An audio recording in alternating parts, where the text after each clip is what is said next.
Ada 5 ya. 5 hal yang kita perhatikan dalam infak sedekah. 1, ikhlas. Ya. Jadi kalau kita ingin berinfak, bersedekah, berzakat, landasi dengan 5 ini. Apa tadi? 1, infak. Ikhlas karena Allah. Karena kalau ikhlas itu masuk pada surah Al-Baqarah 265. Orang yang ikhlas dalam berinfak, bersedekah, berinfak sama dengan menanam tanaman di atas gunung, bukit, yang kena hujan, dapat 2 kali, 2 lipat pahala hasilnya gitu. Kalaupun nggak ada hujan, masih ada embun, gitu kira-kira, dapat juga 1. Itu nanti Al-Baqarah 265. Jadi harus ikhlas. Yang kedua, kalau kita sedekah, berinfak, berzakat, nah itu tadi, yang terbaik, harta yang terbaik, yang paling kita cintai. Ya, tadi mungkin gitu. Kalau misalkan ada orang yang makan sehari tadi 10.000 beras ya, kemudian dia berzakat beras yang 13.000 misalkan, boleh nggak? Itu yang terbaik. Yang tidak baik makan beras 10.000 yang diinfakkan bear di bawah itu.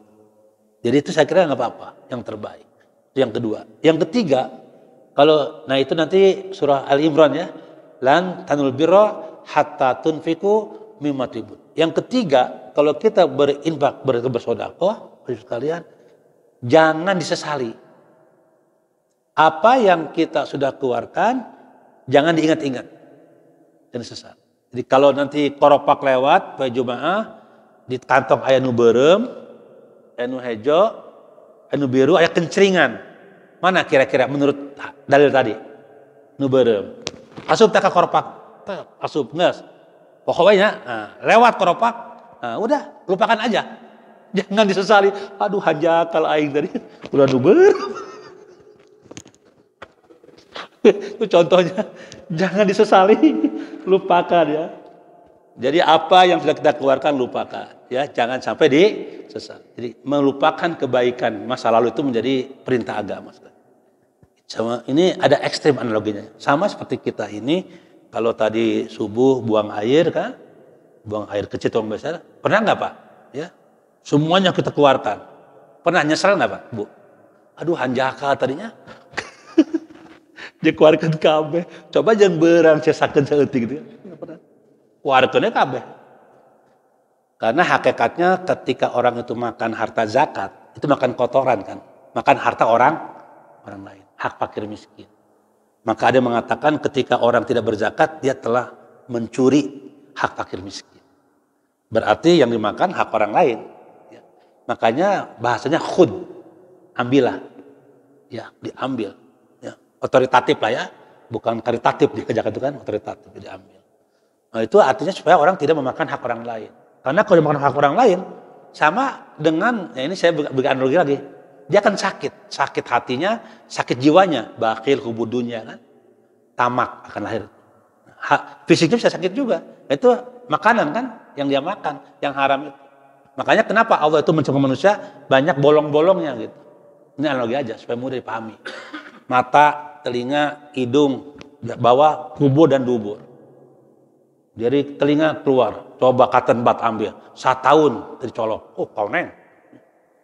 Coba, irung, leho, upil, ayo Pak ya, maaf ya, bener Pak? Ini apa? Mata, cileh. Apa cileh itu Pak, bahasa Indonesia? Belek ya, bayangkan tuh, kasihnya Allah pada manusia. Supaya kotoran itu keluar semua. Ya, cileh keluar di dia, dia keluar. Ya, di dia loba ya. Minum masuk keluar. Tadi Bapak kalau sekarang mau pipis silakan Pak. Saya merasakan juga kan. Habis sahur pipis ya. Ini waktu pipis sekarang nih. Besar. Ditahan Pak, jangan. Keluar aja Pak. Nanti keluar lagi. Bayangkan Pak, kita minum 1 tahun. Kita makan 1 tahun, nggak keluar-luar Pak. Hayu minum asup, cai asup. Asup, marjan kok. Asup kabeh teh manis asup, teu keluar-keluar. Apa yang terjadi Pak? Sama tadi. Bapak masuk rekening uang, ke rekening. Tiap bulan masuk, tiap bulan masuk, tiap bulan masuk. Teu dikeluarkeun. Untuk infak, untuk sedekah, untuk zakat. Itu sama sebenarnya dengan makan atau minum nggak pernah keluar-keluar itu. Jadi apa, Pak? Maka untuk itulah Rasul mengatakan, keluarkan zakat fitrahmu untuk membersihkan, menyehatkan hartamu dan membersihkan juga hati dan jiwamu dari sifat bakhil, hubudunya, serakah, tamak dan lain sebagainya. Ibu rahimakumullah, dengan demikian maka kembali ke bahasan kita ya, bahwa syukur adalah berbagi dan Allah berikan pada kita syariatnya terutama dengan zakat, infak, sedekah. Untuk itu ya dalam bulan yang mulia ini ya silakan dikeluarkan ya zakat fitrah ya. Dan nanti dibagikan kepada 8 golongan terutama fakir miskin ya. Kalau zakat itu fakir miskin. Karena Rasul mengatakan agnuhum anis su'al. Berikan mereka kecukupan. Jangan sampai ada yang minta-minta. Jangan sampai ketika Idul Fitri ada yang bersedih. Nggak punya apa-apa. Kasih mereka ya. Ya kasih apa? Ya makanan. Makanan supaya mereka itu bisa makan, bisa berbahagia, bisa bergembira. Karena tu'matan lil masakin. Maka untuk itu ya keluarkan zakat fitrahnya 1 sok ya. Boleh tadi 45.000 ikutin ya. Boleh juga 50.000 ya. Boleh juga berapa? 60.000. Ya tergantung apa yang dimakan oleh Bapak Ibu sekalian. Ya tadi kalau pemerintah menggunakan apa? 45.000 jabar ya. Ya, tapi yang mampunya misalkan 35 karena yang dimakan beras berapa? Yang 10.000 ya nggak apa-apa juga ya. Yang penting 1 sok. 1 sok. Dan itu diberikan nanti ya paling lambat sebelum sholat Idul Fitri. Ya, Idul Fitri. Karena kalau sudah Idul Fitri itu bukan zakat fitrah lagi. Itu sedekah. Hilang tuh. Maka untuk itu sekarang silakan aja dibuka apa namanya tadi? Ya unit-unit zakat ya. Di masjid-masjid tidak apa-apa kan.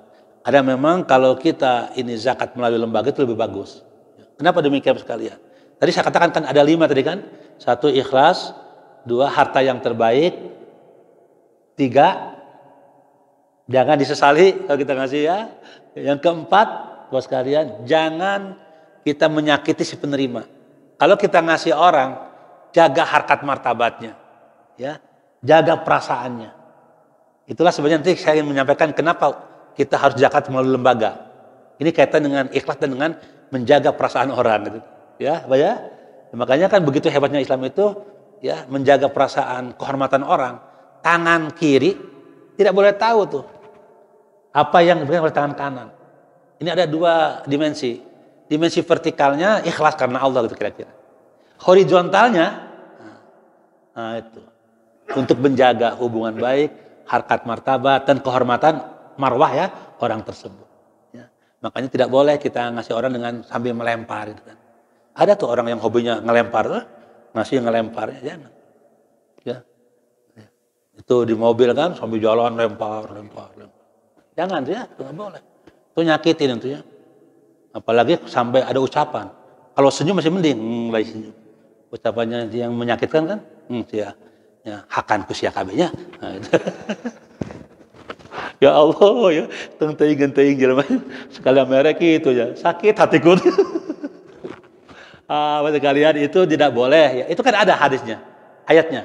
Al-Baqarah ayat 264. Nanti ayat sebelumnya ya. Al-Baqarah berapa?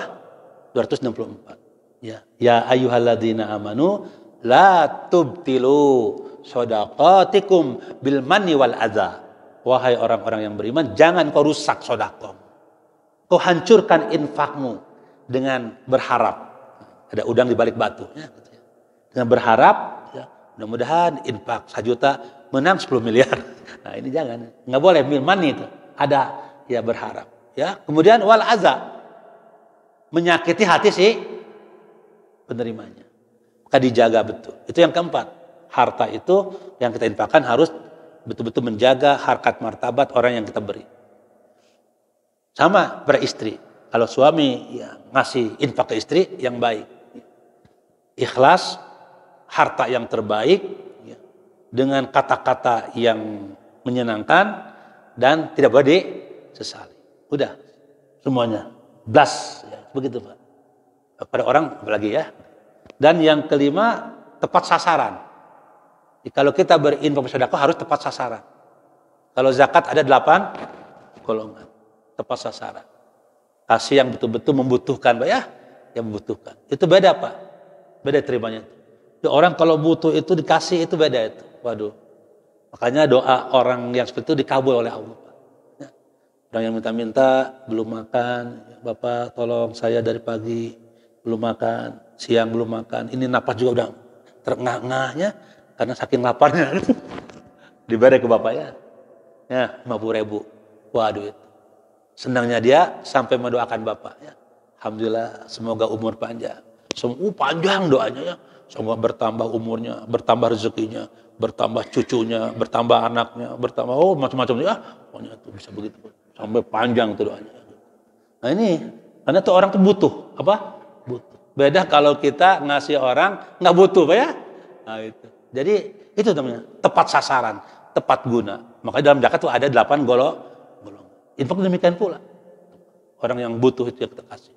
Fakir, miskin, ya, dan lain sebagainya. Nah, Bapak sekalian, kenapa saya tadi berjanjikan kenapa kita berzakat melalui lembaga? Yang pertama, sedikit lah ya. Redaksi daripada surah Al-Baqarah, At-Taubah ayat 103. Khud, ambillah. Khud min amwalihim, ambillah harta orang-orang kaya zakatnya. Ya, untuk membersihkan jiwanya dan juga membersihkan hartanya. Jadi itu ambillah. Di zakat itu ibadah otoritatif, bukan karitatif. Ibadah yang ya memang harus dikeluarkan, yang harus dipaksa.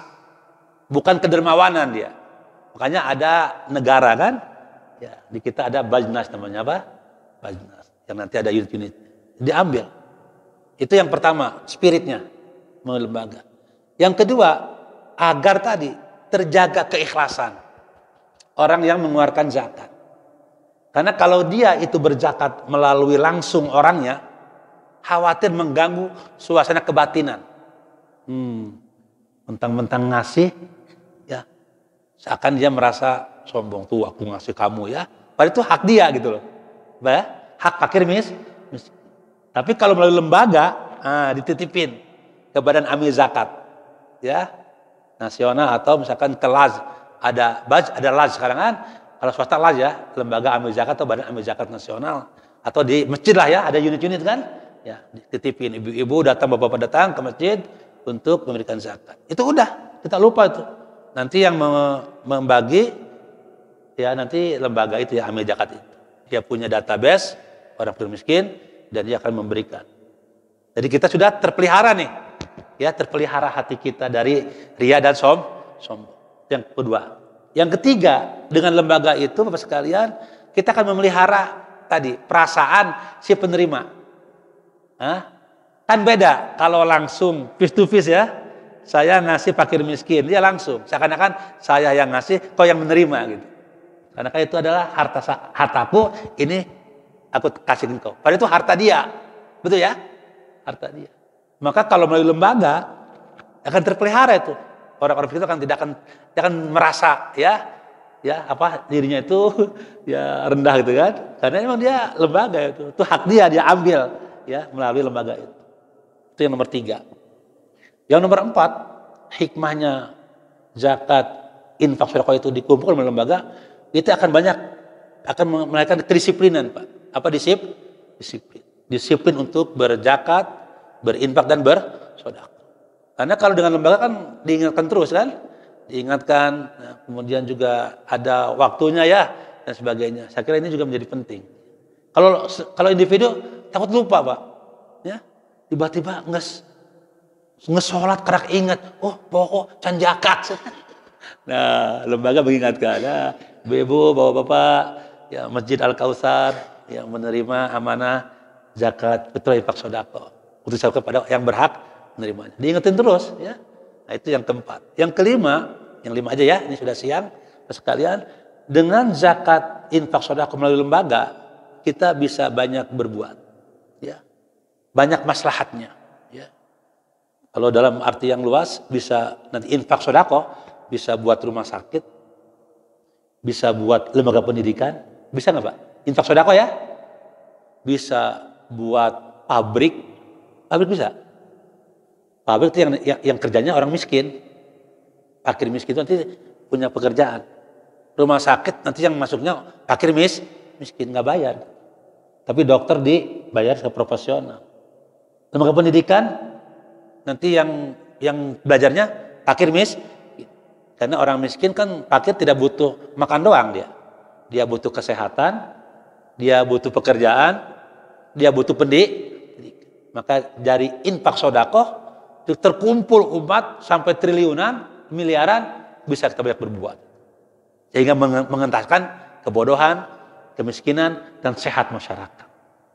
Tapi bayangkan kalau individual, ada orang punya zakatnya 1 miliar, bagiin kupon, datang ke imahna, pagarnya runtuh, ya didorong-dorong, masyarakat garibu, waduh digimana tuh, keinjak-injak, ya, mati, ada yang kesikut, isinya kan 100.000, kayak gentian kan bergelombang ya, datang. Nah ini kalau individu khawatir terganggu niatnya kan, ria kan, terganggu juga yang menerimanya, juga kurang maslahat itu, berceceran berceceran, bayangkan tuh, kalau satu orang 1 miliar ya infak sodakohnya, kemudian dia bagiin dengan kupon-kupon, kan sayang kan. Tapi kalau dihimpun jadi satu, nah itu bisa untuk beasiswa ya Pak ya, beasiswa, bisa juga untuk ya mungkin mensupport lembaga-lembaga keagamaan, lembaga-lembaga juga pendidikan dan sebagainya. Saya kira itu barangkali kenapa melalui lembaga, agar spirit zakat mengentaskan kemiskinan itu tercapai. Tapi kalau individu namanya itu melanggengkan kemiskinan, khawatir begitu ya. Coba ya orang datang langsung dikasih 200.000 misalkan diamplopin, beli pulsa deh. Ya gitu ya. Ya nanti habis kan. Tapi kalau kita himpun infak sodako, ya, zakat mal untuk kepentingan yang lebih luas, kesehatan, pendidikan, itu bisa memberdayakan masyarakat luas. Itulah sebabnya kenapa ada wal amilina 'alaiha kan, untuk zakatnya ada amil ya, yang juga. Tapi pertanyaannya boleh nggak Ustaz? Kalau langsung ya boleh saja, boleh. Kalau Bapak langsung boleh juga, hukumnya boleh. Cuma di sisi kemaslahatan itu kurang maslahat. Karena memang spiritnya khud min amwalihim.